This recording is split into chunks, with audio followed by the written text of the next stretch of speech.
Paz, irmãos, bom dia.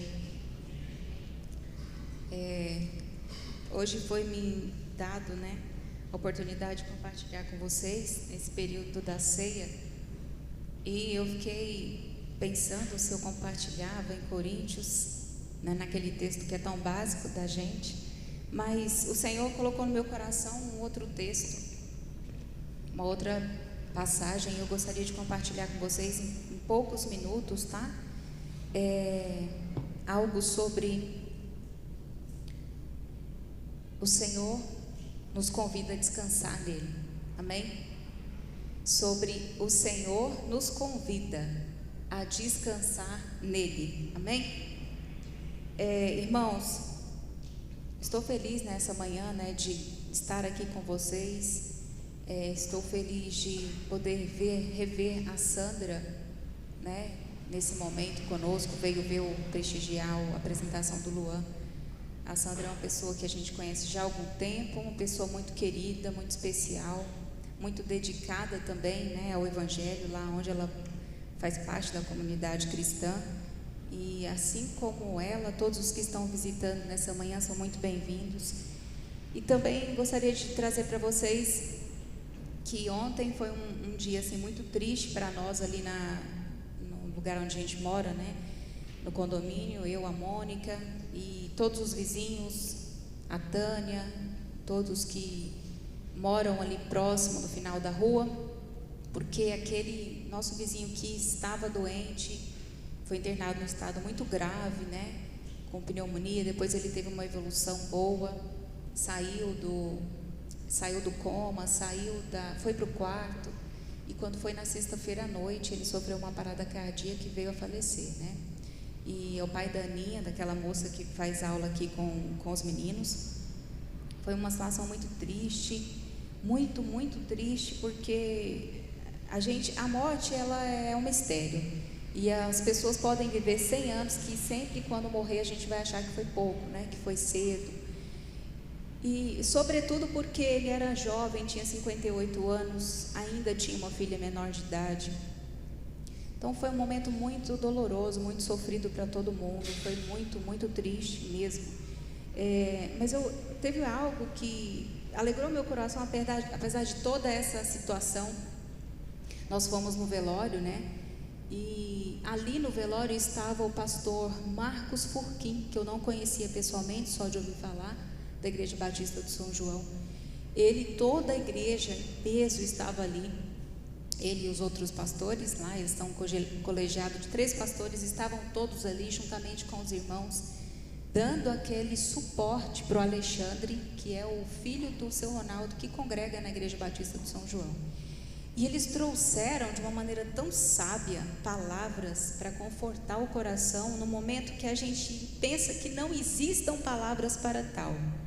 Mas aquilo, eu saí dali, tão mais aliviada do que eu entrei. E eu pensei, meu Deus, como o Senhor é lindo, como o Senhor é poderoso, como o Senhor é sublime, como o Senhor age de uma maneira que nós não podemos imaginar que o Senhor age, mas o Senhor age. Então ali, naquele culto fúnebre, eles puderam falar da esperança de Jesus de Nazaré. Trouxe uma realidade que após da morte nos aguarda, porque nós só temos esse corpo aqui consumido, desfeito, degradado, mas a nossa vida continua com o Senhor. E de uma maneira muito singela, muito linda, impactou o coração de todos ali, daquela família. Então eu imagino que tenha trazido um conforto, um consolo, que eu honestamente nunca pensei que pudesse existir, pudesse acontecer num momento tão triste. Palavras que foram tão sublimes e tocaram tão profundamente o coração de todo mundo. Então, assim, que os irmãos continuem intercedendo pela Maria, a Maria e os seus filhos. O seu Ronaldo tem 5 filhos, que vocês continuem intercedendo, porque o Senhor conforte, console, o coração, traga paz àquela família, que eles não desistam de continuar a vida, porque afinal de contas a vida deles ainda permanece por um período de tempo. sobre essa terra. Então que eles possam entender, passar por esse processo de luto, mas se libertar, deixar para trás o sofrimento, amém? Irmãos, vamos abrir comigo. Eu gostaria da ajuda do Israel, porque eu vou ler 3 textos aqui, tá? Segundo Samuel 6, versículo 1. Segundo Samuel 6, 1. Depois, anota aí, Douglas, Gênesis 16, 1. Gênesis 16, 1. E depois, por último, Êxodo 32, 1. Segundo Samuel 6, 1. Gênesis 16, 1. Êxodo 32, 1. Então vamos lá, nos lembrando que Deus nos convida a descansar nele, amém? Segundo Samuel 16, 1 diz assim: De novo, reuniu Davi os melhores guerreiros de Israel, 30.000 ao todo. Ele e todos os que o acompanhavam partiram para Baalá, em Judá, para buscar a arca de Deus. Arca sobre a qual é invocado o nome do Senhor dos Exércitos, que tem o seu trono entre os querubins acima dela. Puseram a arca de Deus num carroção novo e levaram da casa de Abinadab na colina. Uzá e Aiô, filhos de Abinadab, conduziram o carroção, com a arca de Deus. Aiô andava na frente dela. Davi e todos os israelitas iam cantando e dançando perante o Senhor, ao som de todo tipo de instrumentos de pinho, harpas, liras, tamborins, chocalhos e símbolos. Quando chegaram à eira de Nacon, Uzá esticou o braço e segurou a arca de Deus, porque os bois haviam tropeçado. A ira do Senhor acendeu-se contra Uzá por seu ato de irreverência. Por isso Deus o feriu, e ele morreu ali mesmo, ao lado da arca de Deus. Somente até aqui. Segundo texto, Gênesis 1, 3.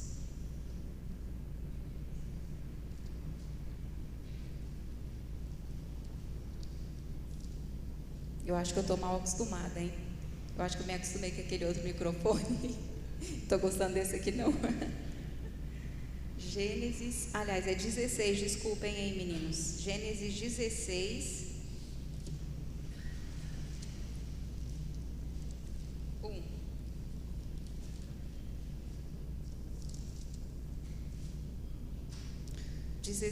Diz assim: Ora, Sarai, a mulher de Abraão, não lhe dera nenhum filho. Como tinha uma serva egípcia chamada Agar, disse a Abraão: Já que o Senhor me impediu de ter filhos, possua a minha serva, talvez eu possa formar família no meio dela. Abraão atendeu à proposta de Sarai. Quando isso aconteceu, já fazia 10 anos que Abraão, seu marido, vivia em Canaã. Foi nessa ocasião que Sarai, sua mulher, lhe entregou sua serva egípcia Agar. Ele possuiu Agar e ela engravidou. Quando se viu grávida, começou a olhar com desprezo a sua senhora. Então Sarai disse a Abraão: Caia sobre você a afronta que venho sofrendo. Coloquei minha serva em teus braços e agora que ela sabe que engravidou, despreza-me. Que o Senhor seja o juiz entre mim e você. Abraão respondeu a Sarai: Sua serva está em tuas mãos. Faça com ela o que achar melhor. Então Sarai tanto maltratou Agar que esta acabou fugindo. Último texto, Êxodo 32, 1.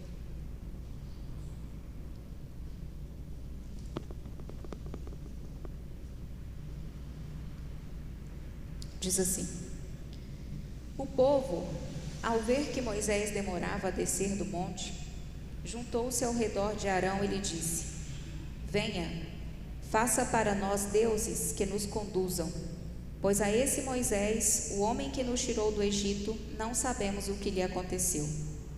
Respondeu-lhes Arão: tirem os brincos de ouro de suas mulheres, de seus filhos e de suas filhas, e tragam-nos a mim. Todos tiraram os seus brincos de ouro e os levaram a Arão.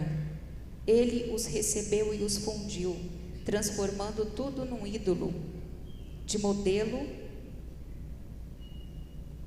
Irmãos, que modelou com uma ferramenta própria, dando-lhe a forma de um bezerro. Então disseram: eis aí os seus deuses, ó Israel, que tiraram vocês do Egito. Irmãos, vamos orar mais uma vez? Pai, em nome de Jesus, nós somos gratos ao Senhor por esta manhã.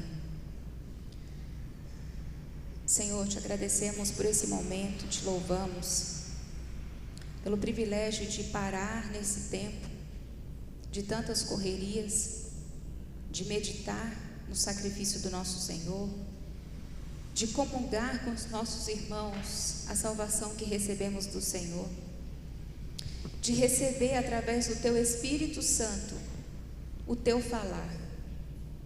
Que o Senhor encontre uma terra boa, uma terra fértil em nossos corações, nas nossas mentes.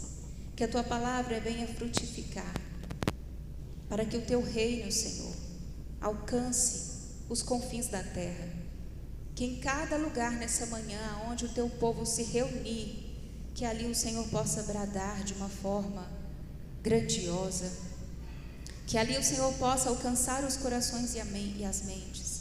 Que ali o Senhor, o Teu Espírito Santo, possa incentivar a nós, o Teu povo, a seguirmos, ouvindo o Senhor, descansando no Teu cuidado, crendo que o Senhor está fazendo o Teu querer, executando a Tua vontade na vida de cada um dos Teus, daqueles que pertencem à Tua igreja, ao Teu corpo, à Tua santa cidade. Pai, obrigada, Senhor, fala conosco. É o que nós te pedimos em nome de Jesus. Amém. Irmãos,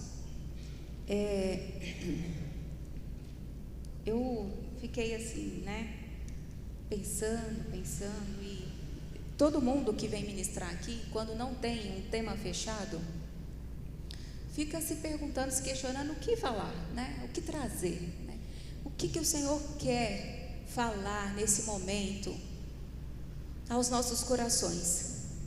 E aí eu folheei a Bíblia, e existem momentos que, apesar de a gente já ter falado e ouvido milhares de vezes, muitas pregações sobre diversos textos, sobre todos os livros, de Gênesis a Apocalipse, às vezes assim ainda a Bíblia se torna pequena. E eu acho que aconteceu isso comigo essa semana. E de repente eu falei: Senhor, mas está chegando a hora de eu ministrar e de eu compartilhar com os irmãos. Me dá uma palavra, Fala comigo, me mostra, me direcione. E o Senhor me trouxe para esse texto de Samuel, de 2 Samuel, no capítulo 6. E o Senhor falou profundamente ao meu coração. E eu acredito que talvez seja pelo momento da minha vida que eu esteja passando. E eu acho que isso seja bom, porque quanto mais a gente consegue perceber, que os momentos que Deus nos conduz é porque Ele está e Ele quer nos convencer de algo, e isso é positivo para o nosso crescimento espiritual. Então o Senhor nos conduziu isso. Se foi por esse motivo, eu sou grata a Ele por isso, e acredito que assim como Ele falou comigo no meu coração, Ele vai falar com você também, amém? Então, nos versículos de 2 Samuel, nós temos aqui o episódio do transporte da Arca da Aliança, que Davi fez. Quando Davi fez esse transporte, os filisteus haviam guerreado contra Israel, e a Arca da Aliança ficou na posse deles, dos filisteus. Quando Davi conseguiu chegar ao trono, todo mundo sabe a história de Davi, que primeiro ele foi ungido, separado, para ser rei, Mas até que isso aconteceu, demorou-se, passou-se muitos anos, né? Depois, Saul perseguiu Davi, Davi teve que fugir, se esconder, e depois Saul veio a morrer numa guerra, e quando Saul morre, então Davi se torna rei, né? Haviam muitas pessoas ao lado de Davi que sabia da profecia de Samuel, né? Que aguardavam o momento de Davi ser, né? Se tornar rei, ascender ao trono. E quando aconteceu da morte de Saul, então essas pessoas fizeram de Davi rei. E o que Davi fez? A primeira coisa que Davi fez foi pegar a arca da aliança que estava sob posse dos filisteus, e aí ele consulta a Deus se ele pode guerrear com os filisteus, se Deus vai dar aquela vitória para ele, e Deus permite então que Davi vença naquela batalha e tome a arca da aliança, e traga novamente a arca da aliança para Judá, para o território de Judá, para a cidade do rei, né, Jerusalém. Então, mas nesse processo de tomada da arca da aliança, aconteceu-se então algumas intercorrências que Davi não previa, e uma delas foi esse episódio aqui. Quando vai se fazer o transporte da cidade dos filisteus para a cidade de Davi, nesse meio, nesse caminho, aconteceu o episódio de Uzá. E aí a gente fica analisando, e às vezes a gente lê o texto, passa por cima e pensa, mas né, isso aqui, o que isso tem? O que isso traz de tão importante? O que isso pode acrescentar na minha vida espiritual? O que isso, né, tem a ver comigo, que estou há mais ou menos 4.500 anos à distância de quando aconteceu esse fato? Irmãos, tem muito a nos dizer, tem muito a nos ensinar, tem muito a falar aos nossos corações. A palavra do Senhor, toda ela, de Gênesis a Apocalipse, é o Senhor trazendo ensinamento para o meu, para o teu coração. E esse texto aqui não é diferente, ele não fica de fora. Ele vem trazer algo muito, muito valoroso, muito especial, que se nós tomarmos como exemplo, colocarmos como prática para a nossa vida, vai nos trazer um benefício grandioso, imenso, um crescimento espiritual, vai nos fazer conhecer melhor o Senhor, vai nos trazer para mais perto dEle, vai nos fazer a confiar e descansar mais no cuidado dEle. Então, indo para o texto, lá no versículo de número 6, quando chegaram à eira de Nacon, Uzá esticou o braço e segurou a arca de Deus, porque os bois haviam tropeçado. A ira do Senhor acendeu-se contra Uzá, por seu ato de irreverência. Por isso Deus o feriu, e ele morreu ali mesmo ao lado da arca. Eu gostaria que os meninos projetassem aqui. Deixa eu ver se eu coloquei. Ah, meu Deus, acho que eu esqueci de colocar. Esqueci de uma referência. Tá bom, vamos ficar sem ela. Nós, quando a gente vai para o livro de Levíticos, nós sabemos que Deus deu para Moisés o projeto da construção do tabernáculo, certo? Todo mundo sabe disso. Que quando o povo de Israel saiu do Egito e caminhou pelo deserto até chegar a Canaã, eles ficaram sem ter aonde comungar da presença de Deus, certo? Certo. Então, Deus deu para Moisés o modelo do tabernáculo que deveria ser construído para que naquele lugar, em especial na Arca da Aliança, em mais específico, em cima da tampa da Arca da Aliança, que se chamava propiciatório, entre as asas dos dois querubins, ali naquele exato local, Deus então desceria sob uma nuvem de fumaça, e a sua presença estaria no meio do povo através de todos aqueles símbolos. Então, a Arca da Aliança, ela simbolizava Deus, a presença de Deus, o fazer de Deus, o cuidar de Deus, Deus no meio do seu povo, cuidando do seu povo, tratando com o seu povo, trazendo para o seu povo aquilo que ele precisava ensinar naquele momento, para que eles pudessem ser aperfeiçoados para tomar posse da terra de Canaã, certo? Amém? Sim, aconteceu assim. Só que um dos mandamentos sobre a Arca da Aliança era que aquela arca, ela era sagrada. O que é sagrado é santo. O que é santo é o contrário de profano. O profano é aquilo que é comum, que acontece todos os dias. Às vezes a gente pensa que profano é algo, extraordinário. Não é. O profano é aquilo que é ordinário, é aquilo que é comum, é aquilo que a gente faz todos os momentos. E o santo é aquilo que é extraordinário, é aquilo que não é comum, é aquilo que não está à vista de todos e nem todos podem tocar, certo? A Arca da Aliança era santa, ela não era profana, ela simbolizava a presença de Deus no meio do povo, e todo o tabernáculo apontava para a vida e sacrifício do Senhor Jesus Cristo e do relacionamento dele com o seu povo. Então ela era santa. Deus disse para Moisés o seguinte, que no momento que fosse feita a Arca da Aliança, ela deveria ser construída com algumas argolas nas laterais, para que quando precisasse ser feito o transporte, os sacerdotes, os levitas, que era a tribo encarregada para fazer o transporte da arca e de todo o tabernáculo, eles foram escolhidos para o serviço do Senhor. Quando eles tivessem que fazer esse transporte, eu gostaria da atenção das crianças, isso aqui é importante. Quando fosse fazer aqui esse transporte, os sacerdotes, os levitas, não poderiam pegar, tocar com as suas próprias mãos na Arca da Aliança.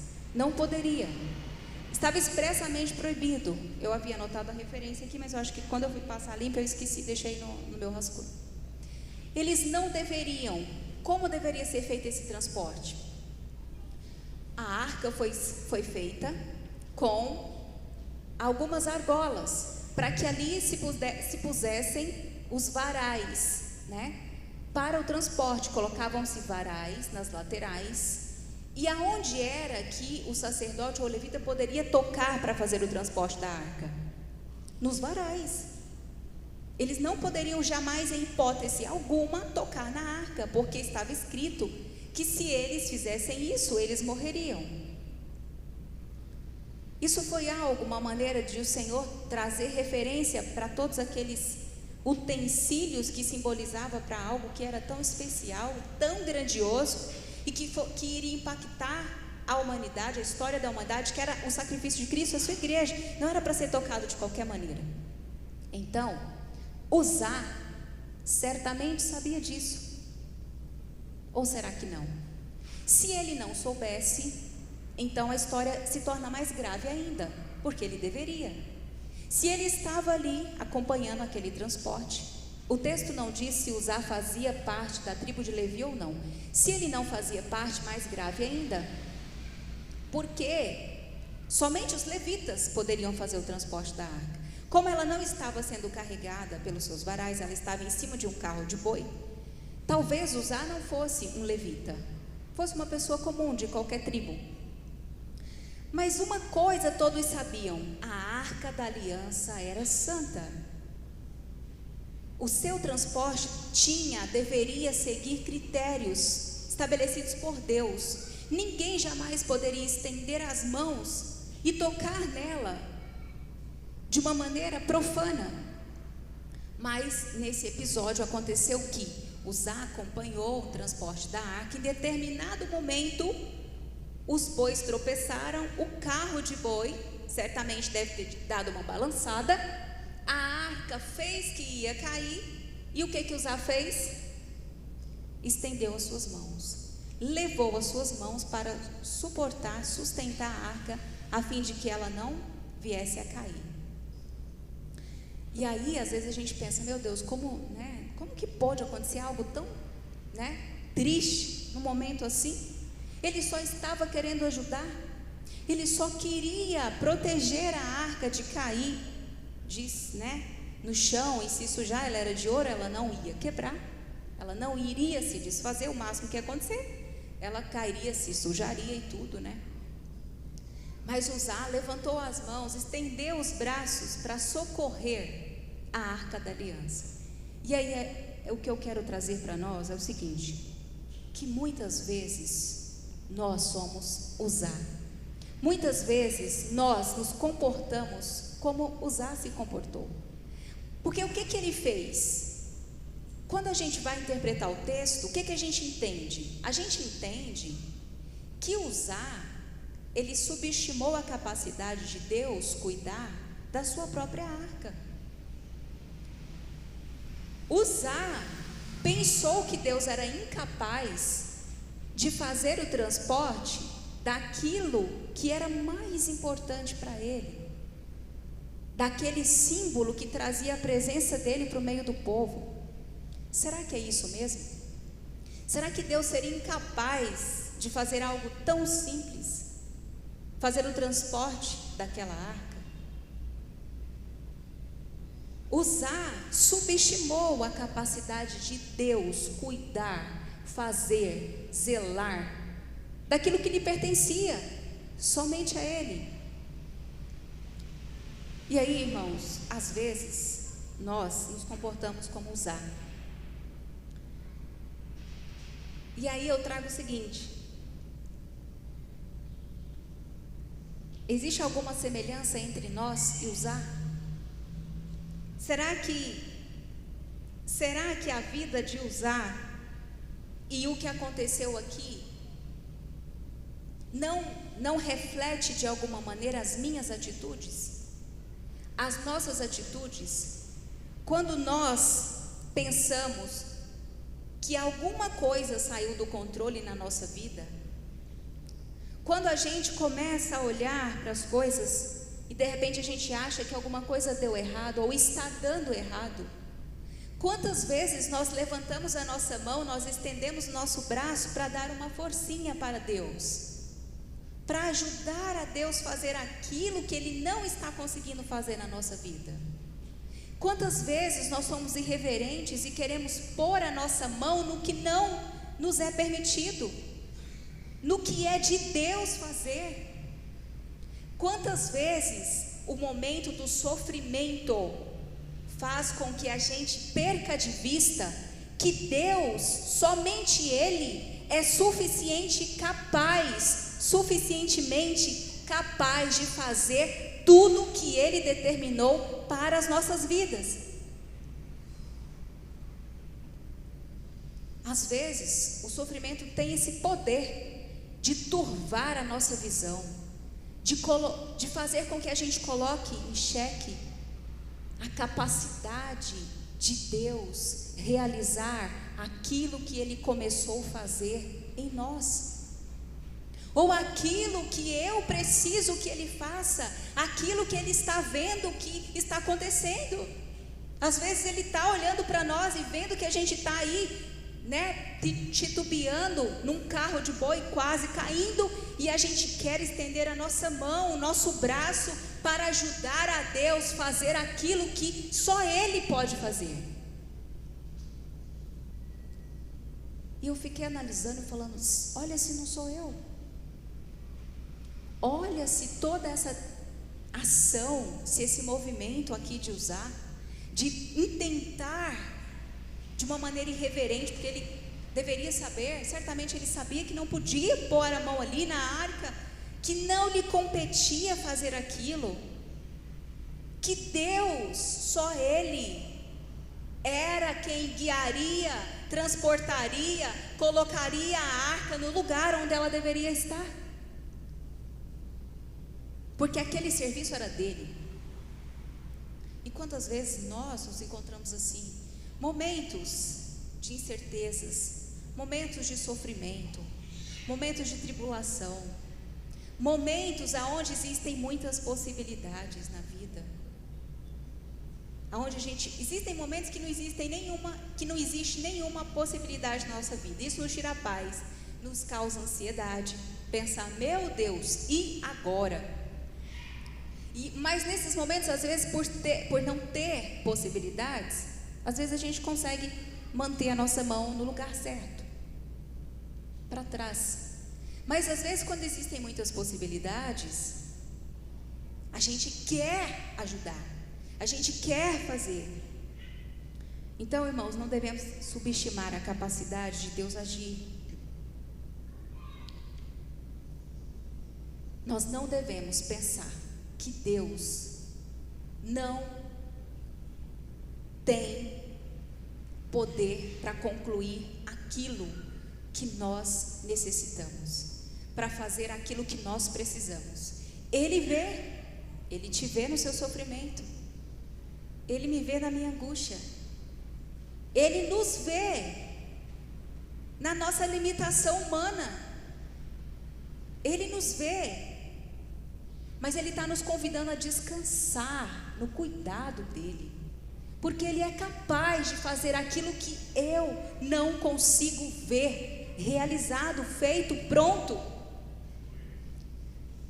Eu insisto, às vezes, o nosso sofrimento, a nossa dor, as nossas incertezas, a nossa insegurança é tão grande que nos cega, que diminui a nossa fé, que faz com que a nossa fé se torne tão superficial, que a gente esquece de quem Deus é, e de quem nós éramos, e de tudo aquilo que Ele já realizou em nós.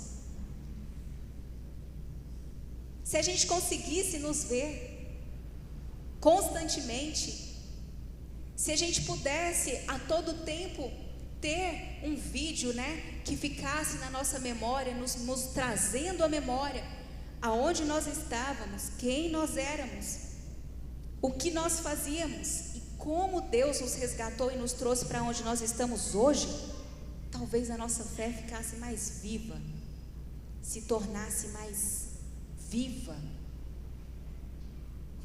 todo dia passasse por um processo de transformação, porque olha só o que Deus fez por nós, olha o tamanho do seu amor, olha o tamanho do seu cuidado, olha o que o Senhor fez. Então, irmãos, isso é tão profundo, e isso precisa encontrar terreno fértil no nosso coração, uma terra boa, para que essa palavra, esse pensamento, essa fé frutifique em nós, tenha vida, cresça, gere frutos. Amém? Vamos passar para o próximo? Próximo texto é Êxodo 32, 14. Vamos lá. Dificuldade para ler aqui que eu não estou enxergando. É óculos, ou é uma coisa de cada vez, óculos, Bíblia, ou isso daqui, eu estou me perdida aqui. Vamos lá então. 32:1 diz assim: o povo, ao ver que Moisés demorava a descer do monte, juntou-se ao redor de Arão e lhe disse: venha, faça para nós deuses que nos conduzam, pois a esse Moisés, o homem que nos tirou do Egito, não sabemos o que lhe aconteceu. Respondeu-lhes Arão: tirem os brincos de ouro de suas mulheres e de seus filhos e de suas filhas e tragam-nos a mim. Todos tiraram os seus brincos de ouro e os levaram a Arão. Ele os recebeu e os fundiu, transformando tudo em um ídolo, que modelou com uma ferramenta própria, dando-lhe a forma de um bezerro.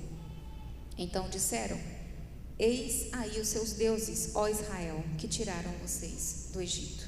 Amém? Sobre Arão e sobre o descansar em Deus, gostaria de pensar o seguinte: quando nós achamos que Deus tarda, corremos o risco de criar deuses para nós próprios. Mais uma vez, Quando achamos que Deus tarda, corremos o risco de criar deuses para nós próprios. Olha só, o acontecido de Arão ainda é naquele período ali do deserto. E quando Moisés subiu, né, no Monte Sinai para receber de Deus as leis de Deus, Moisés se demorou por muito tempo, né? Por alguns dias Moisés ficou ali, porque lá foi revelado para Moisés deveria escrever toda a lei. Então foi muita coisa, então foram muitos dias. Só que o povo de Israel, eles estavam no meio do deserto, e eles tinham Moisés como aquele líder, né, grandioso, único capaz de fazer com que eles permanecessem pelo deserto, vivos, sãos e salvos, alimentados, cuidados. Então, quando Moisés sobe, que ele demora, o que o povo faz? O povo que tem a memória muito fraca, a memória dóri, chega para Arão e fala assim: Arão, esse tal Moisés que tirou a gente do Egito, olha como eles sabiam que Moisés foi usado por Deus para tirar eles do Egito.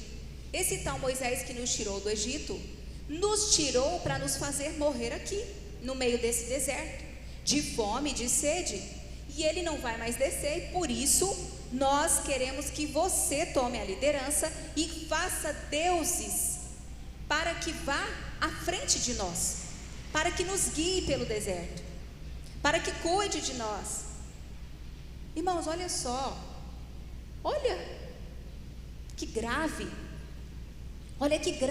Deus acabara de tirar o povo de Israel do Egito com mão poderosa, enviou as 10 pragas, mostrou para Faraó que ele de fato era o Deus daquele povo, cuidou dele na passagem do Mar Vermelho, não permitiu que ninguém se perdesse, cuidou deles no deserto durante todos aqueles dias. De repente o povo fala: não, a gente quer um Deus que vá diante de nós, porque nós não vamos esperar esse tal Moisés e o Deus que disse ter tirado a gente do Egito. Então, olha o que acontece. Arão, que era um líder fraco, Arão era um líder que não tinha convicção do seu chamamento. Sabiam disso? Arão era um líder que não tinha convicção de que havia sido chamado por Deus. Por isso, o que ele faz?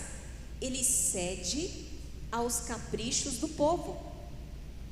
O povo vem dar ordem e Arão se submete, porque ele queria estar à frente do povo, mas ele não tinha certeza, convicção de que ele havia sido chamado para um serviço de Deus.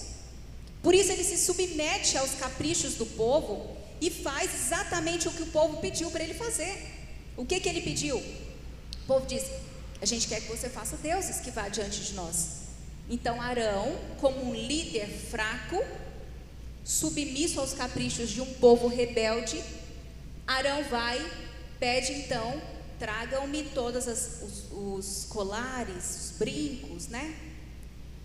Todas as joias de suas mulheres, de seus filhos, porque eles tinham muito, e nós iremos aqui fundir um Deus de ouro, que será o Deus de vocês. E foi isso que aconteceu, certo? Arão fez uma forma que tinha o formato do quê? De um bezerro. Ali é jogado então todos aqueles ouros, né? Derretido, fundido, e tornou-se então um bezerro de ouro. Quando fica pronto, Arão diz o seguinte: está aqui, trouxe para vocês o Deus de vocês, aquele que tirou vocês do Egito. Irmãos, olha que cruel, olha que perversidade, olha que promiscuidade espiritual, olha que adultério espiritual. Eles eram a nação de Deus. Deus havia cuidado deles com mão poderosa, com carinho, com dedicação. E de repente com poucos dias eles se esquecem de tudo que Deus havia feito por eles e constroem para si mesmos um Deus de ouro, porque eles acharam que Moisés estava tardando em descer para cuidar deles, para satisfazer os caprichos, porque eles queriam comer carne, e ali no deserto não tinha. Eles queriam cebolas, porque lá no Egito tinha muitas cebolas. Eles queriam alhos, pepinos, porque tinha muito no Egito. Eles queriam comer, e essas coisas, elas não eram fundamentais para a sobrevivência deles, eram caprichos, mas eles queriam. Mas só que eles queriam, mas queriam o tempo deles.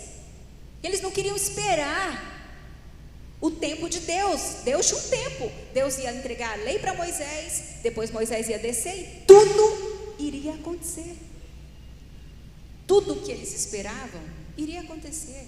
Deus ia mandar carne, eles iam ter maná. Tanto é que Deus mandou depois, mandou uma chuva de codornizes e falou o seguinte: olha, é para comer até sair pelo nariz. Está escrito na Bíblia, para vocês pararem de falar mal de mim. Então, o que acontece? Quando nós, irmãos, não sabemos esperar o tempo do agir de Deus nas nossas vidas, nós corremos o risco de criar deuses para nós mesmos. O que é um Deus? Os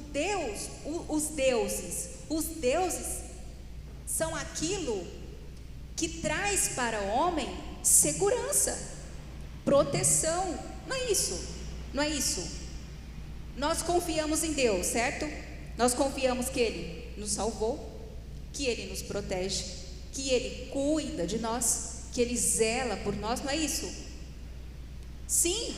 Então, quando a gente, de repente, começa a criar, não consegue entender que Deus tem um tempo para fazer todas as coisas nas nossas vidas, a gente corre o risco de criar deuses para nós mesmos, porque a gente vai colocar nossa confiança naquilo que não é o Senhor, naquilo que eu mesmo estou criando para colocar nele a minha confiança. Quantas vezes nós não pegamos e tomamos atitudes porque nós pensamos que através das nossas atitudes tudo que nós iremos fazer irá nos trazer confiança, suporte, paz, vai tirar nossa ansiedade, vai nos deixar tranquilos. Tudo aquilo que nós deveríamos devotar a Deus, muitas vezes a gente devota para aquilo que nós estamos construindo como confiança, como porto seguro, e que rouba o lugar de Deus nas nossas vidas. Eu digo, é difícil passar por um problema financeiro? É difícil, mas mais difícil é você ter momento de abundância financeira. Sabe por quê? Porque as possibilidades de bonança aumentam.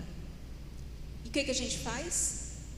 Começa a criar deuses para nos trazer a confiança que a gente espera, que a gente quer, que a gente busca. Quantas, eu falo assim, olha, e não só no momento, não só momentos financeiros abastados nos trazem isso. Não, geralmente quando a gente está em bonança, a gente tem a tendência de se esquecer do Senhor. A gente tem a tendência de se esquecer de tudo que Ele já tem feito, e a gente começa a olhar para aquilo que está como possibilidade e ver em tudo aquilo, nossa, essa é a minha oportunidade. Essa é a oportunidade. Agora eu tenho 2 empregos, Meu marido ainda não tem 2 empregos, está correndo atrás aí, Eu vou poder falar, nossa, agora, meu marido tem 2 empregos, vou poder ficar sem trabalhar. Só que não, eu não quero também, irmãos. Então assim, ou às vezes você tem, sei lá, uma empresa, sabe? A oportunidade de abrir mais uma. E aí nessas coisas, ou de crescer em algum momento da sua vida. E aí essas coisas, nós vamos depositando a nossa confiança e pensando que a nossa felicidade, que a nossa salvação, que o nosso descanso está nisso. Só que não. Não está, porque o nosso descanso está em Deus. A nossa confiança deve estar depositada nele, se os momentos forem bons ou se os momentos forem ruins, sempre. Então, que possamos tomar esse exemplo de Arão como exemplo que nós não devemos seguir para as nossas vidas, amém? Último, tá? Prometo, estou acabando. Abraão pensou que Deus... desculpa, irmãos, Gênesis, vamos lá?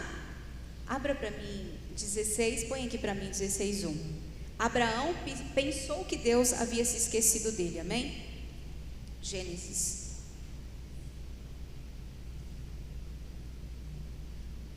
16, deixa eu encontrar aqui. Último texto, vou ler. Ora, Sarai, mulher de Abraão, não lhe dera nenhum filho. Como tinha uma serva egípcia chamada Agar, disse a Abraão: já que o Senhor me impediu de ter filhos, possua a minha serva, talvez eu possa formar família por meio dela. Abraão atendeu a proposta de Sarai. Quando isso aconteceu, já fazia 10 anos que Abraão, seu marido, vivia em Canaã. Foi nessa ocasião que Sarai, sua mulher, lhe entregou sua serva egípcia Agar. Ele possuiu Agar e ela engravidou. Vamos parar por aqui, tá? Todo mundo conhece a história de Abraão que se tornou Abraão, de Sarai que se tornou Sara. Todo mundo sabe que ele foi escolhido por Deus, chamado lá de Ur dos Caldeus, para que saísse dali sem perspectiva nenhuma, apenas a fé e a confiança de que Deus iria cuidar dele por onde é que ele passasse, por todo o caminho onde ele viesse percorrer, e daria para ele uma terra chamada Canaã, certo? Então, essa é a história resumida de Abraão. Mas aí Deus havia feito algo para Abraão, uma promessa para ele, certo? Ele prometeu para Abraão que a descendência dele, ou seja, os filhos dos filhos dos filhos dos filhos dos filhos dos filhos dos filhos, iam ser tão numerosos quanto as estrelas do céu e quanto a areia da praia do mar, certo? Certo. Só que aí, esse período de Deus cumprir essa promessa na vida de Abraão, esse período, para Abraão foi um período longo. Foi um período que de repente Deus havia se esquecido dele, da sua promessa que ele fizera a ele.